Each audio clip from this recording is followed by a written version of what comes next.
bienvenue dans cette nouvelle vidéo. Si vous êtes nouveau sur cette chaîne, abonnez-vous, aimez la vidéo, partagez le lien avec vos amis ou vos collègues. Si vous êtes ancien sur cette chaîne, aimez la vidéo, partagez le lien avec vos amis ou vos collègues.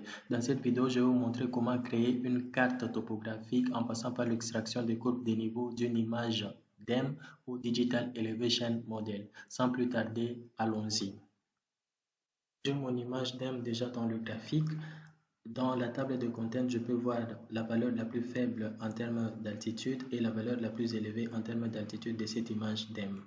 Pour l'extraction de courbe de niveau, je vais aller dans Art Toolbox. Je l'ai déjà figé ici. Vous pouvez aussi le trouver dans cette barre ici. Si la barre ici n'est pas activée, vous pouvez l'obtenir dans Processing ou Traitement et Art Toolbox. Voilà. Donc, je vais aller chercher l'outil qui va me permettre d'extraire le courbe de niveau. Je vais aller dans Special Analysis Tools et je vais prendre l'option Surface et dans Surface, je peux double-cliquer sur Contour. Ça, c'est une façon de faire. Je peux aussi l'obtenir à partir de 3D Analysis Tools, voilà, et dans Raster Surface. Et je vais activer l'option, prendre l'option Contour. Donc, je prends l'option contour. Dans ces premiers champs, je dois donner mon image à partir de laquelle je vais extraire le courbe des niveaux. Je peux sélectionner cette image ici, ou soit je peux aller sur ces symboles ici du dossier, aller identifier mon fichier, il se retrouve. Sur le deuxième champ ici, je dois donner le nom du fichier de sortie et je dois localiser le dossier qui va le contenir. Donc, pour moi, je vais le garder dans mon dossier ici et puis je vais donner le nom au fichier de sortie. À ce niveau ici, on ne donne pas d'extension parce qu'il s'agit d'un fichier shapefile. L'intervalle entre deux contours, je mets 20. Le contour de base ou la première ligne de contour, je vais donner cette valeur en fonction de la valeur la plus faible. Je vais donner 1080 et Z, je laisse 1 et contour type, je laisse contour et puis je fais OK. C'est en cours de traitement. Voici mes lignes de contour sont là. Je peux aller voir la table d'attributs. J'ai ma table, j'ai mes lignes de contour ou la valeur des lignes de contour, les différentes altitudes. À ce niveau ici, je vais insérer un nouveau champ. Je vais aller ici et puis ajouter champ. Je vais mettre type. Les types de valeurs ou de données qui seront contenues dans ces champs types. Et je vais séparer différents contours. J'ai le contour principal et le contour secondaire. Et pour ce faire, je vais aller ici, sur ce symbole ici, Select by Attribute. Et ici, je vais sélectionner contour. Et je prends In. Donc, je vais définir les valeurs d'altitude qui seront considérées comme contours principaux et contours secondaires. Dans cette opération ici, je vais prendre cette première valeur, puis je fais virgule. Je saute deux valeurs pour prendre une autre valeur. Je prends ça, virgule. Je prends celui-ci, virgule. Et je prends celui-ci. Après, je fais Apply. Vous voyez, les contours sont sélectionnés. Je me tiens sur le champ type. Je fais clic droit et puis je vais dans Field Calculator. Je fais Yes. Donc, je vais type. Je mets égal à 1. C'est-à-dire que toutes les lignes qui sont sélectionnées dans le champ type, on va les attribuer la valeur 1. C'est-à-dire, donc comme la première ligne ici, dans le champ type, on va attribuer la valeur 1. Je fais OK. Et on a 1 partout. Et je vais attribuer la valeur 2 partout où il y a 0 dans le champ type. Donc, je vais changer de sélection ou voilà. Je vais changer de sélection. Donc, ce qui était sélectionné a priori seront désélectionnés et l'autre partie sera sélectionnée. Vous voyez? Et puis, je procède de la même façon. Clic droit, Field Calculator, Yes. et je vais donner ici la valeur 2. C'est-à-dire que partout où il y a 1, ceci constitue une courbe principale. Et là où il y a 2, ces courbes là-bas vont constituer les courbes secondaires. Voilà, j'ai ceci. Et je peux appliquer la symbologie pour voir comment ça apparaît. Pour appliquer la symbologie, vous pouvez double-cliquer ici ou soit faire comme ceci. Clic droit, propriété et symbologie. Je vais catégoriser. Je vais catégoriser selon les types et puis j'ajoute toutes les valeurs et j'applique et ça apparaît comme ceci. Et OK, je vais désactiver ceci. Je peux voir mes différents contours, les contours principaux et les contours secondaires. Donc je vais afficher le label sur les contours principaux seulement ou primaires. Je vais clic droit, propriété. Je vais aller dans label. Je vais activer les labels et ici je vais sélectionner contour. L'autre façon de faire, je ne vais pas afficher les labels de la même façon partout. Je vais les afficher différemment. Je prends cette option là-bas. Et ici, au lieu de ID, je vais prendre contour. Donc, je vais afficher les contours. Mais comment faire pour afficher le contour seulement sur, ou le label seulement sur le contour principal? Je vais aller ici, SQL Query, et je vais prendre type égale 1. Donc, on me dit de sélectionner tout. L'astérisque ici signifie tout. From, le nom du fichier, ou type égale 1. Et puis je fais OK Apply. Puis je fais Apply. Vous voyez, les labels sont affichés seulement sur les courbes principaux ou primaires, comme ceci. Et je vais arranger ça. Je vais aller dans Propriétés. Je vais afficher les valeurs ou les labels sur la courbe elle-même. Donc, je vais aller dans Placement, propriété de placement. Je vais mettre la position sur la ligne. OK. Je vais appliquer le style. Je vais aller dans Propriété, propriété de symbole. Je vais encore aller dans, je vais éditer le symbole. Je vais prendre ici masque. Je vais prendre halo. Comme ceci.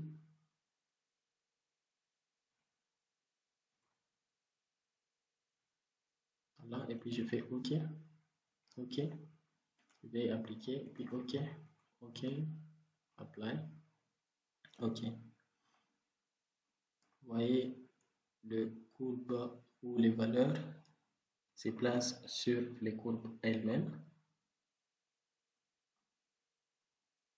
Voici comment on peut le faire.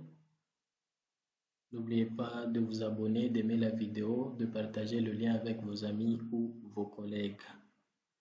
Comme parenthèse, je vais continuer, je vais faire une mise en page rapidement. Pour faire la mise en page, je peux aller ici, Layout View, juste cliquer là-bas et passer en mode mise en page.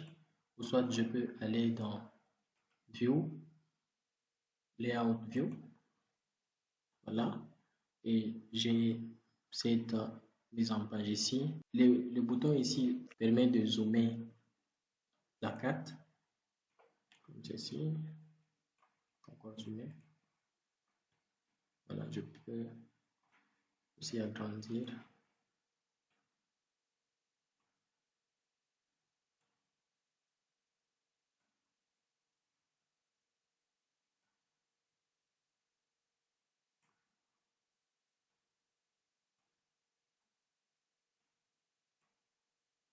Voilà, je vais ajouter les différentes composantes d'une carte. Donc, je vais ajouter l'échelle. Ici, je vais changer de propriété. Je vais mettre en kilomètres. Je vais sélectionner kilomètres ici. Ça sera affiché après le label. Je vais ajuster ça. Je vais prendre deux là-bas. J'applique, je vois comment ça apparaît comme ceci. Ok, ça me plaît. Ajouter notamment style. Ok, apply, apply, et puis ok. Je peux déplacer ça ici. Je fais un double clic là-dessus pour modifier.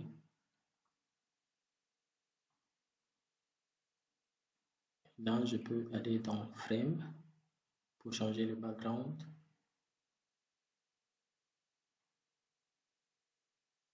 Comme ceci.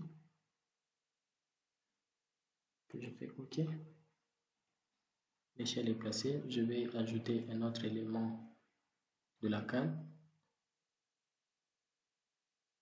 Ajouter la légende.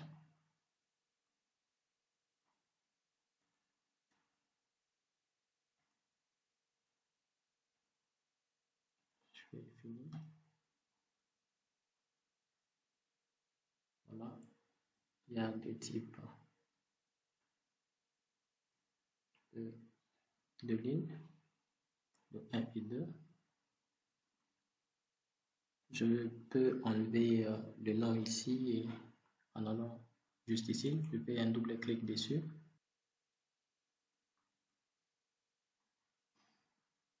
Et dans Symbology, je peux désactiver ici toutes les valeurs et je peux supprimer ceci.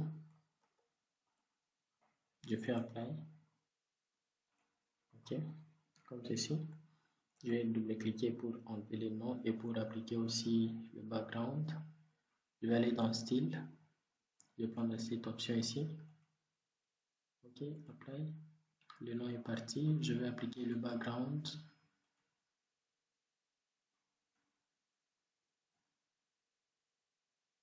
Voilà, comme ceci.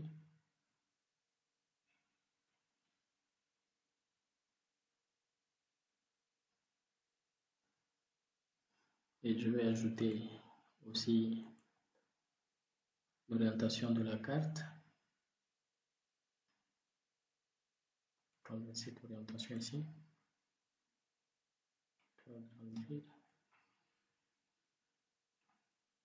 Double-clic dessus pour ajouter aussi le background.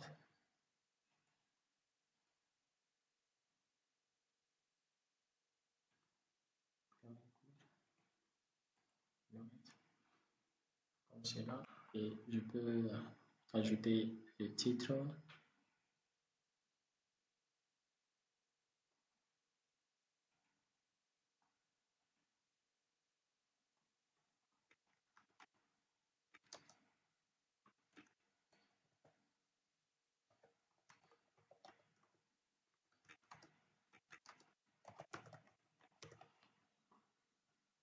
Apply.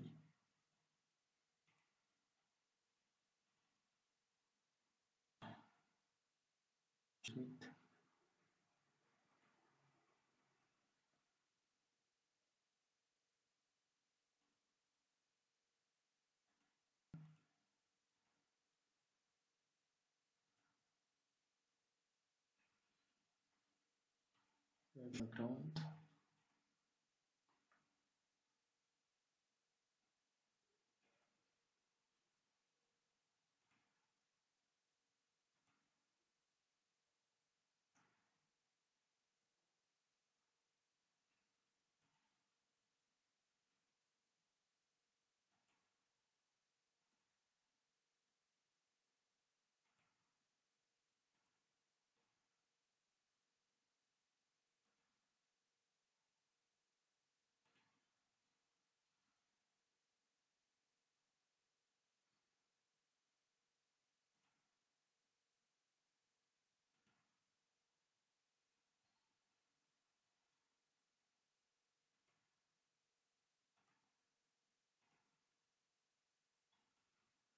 Notez background blanc.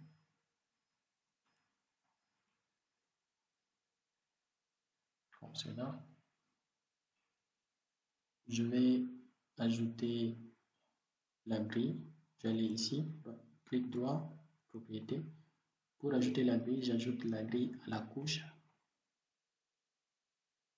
J'ajoute une grille. Je vais prendre cette option.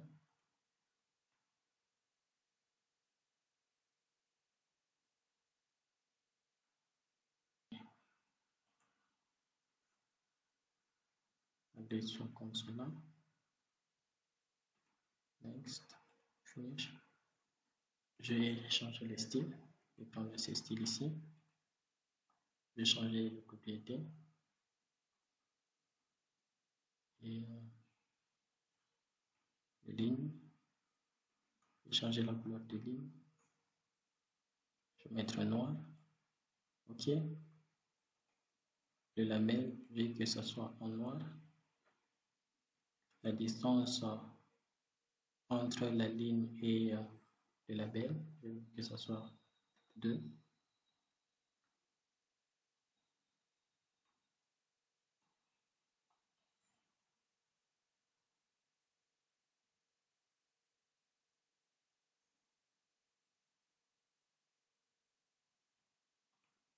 OK.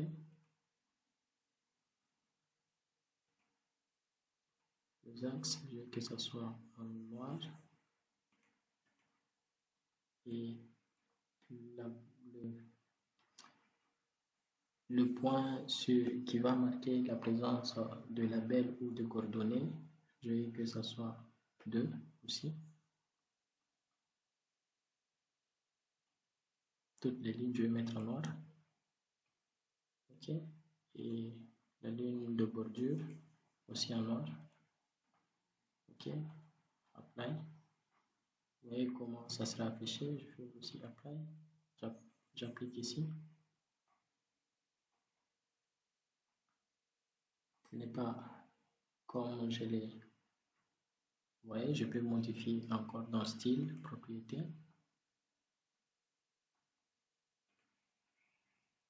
Intervalle. Au lieu de 1, je vais mettre 0 là-bas. 0. Ici, je mets 5.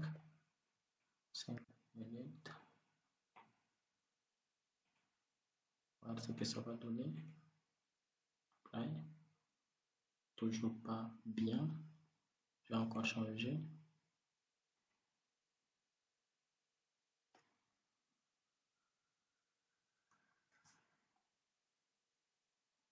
Au lieu de 5 là-bas, je peux mettre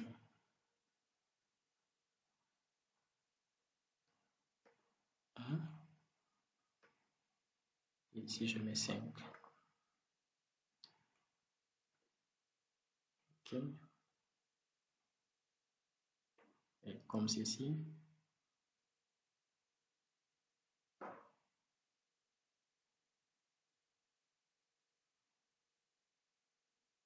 Je peux renforcer le label ici.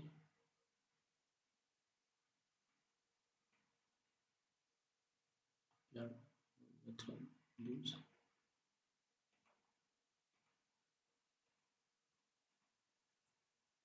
Voilà.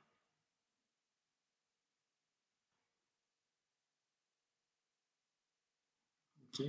Je peux aussi renforcer la couleur de ligne.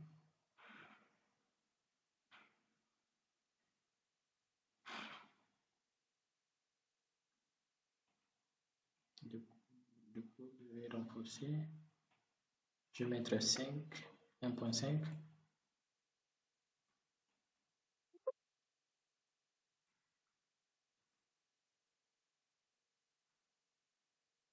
Aussi 1.5.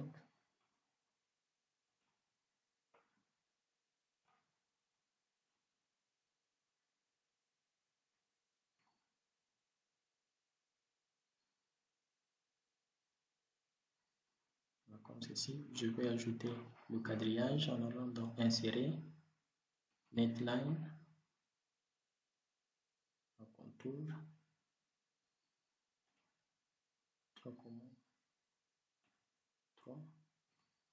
ça.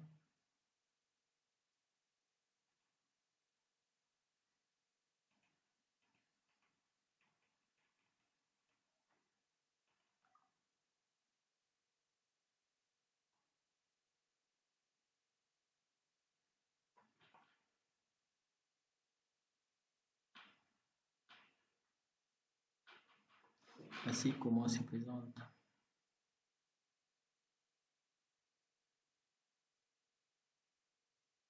la carte topographique.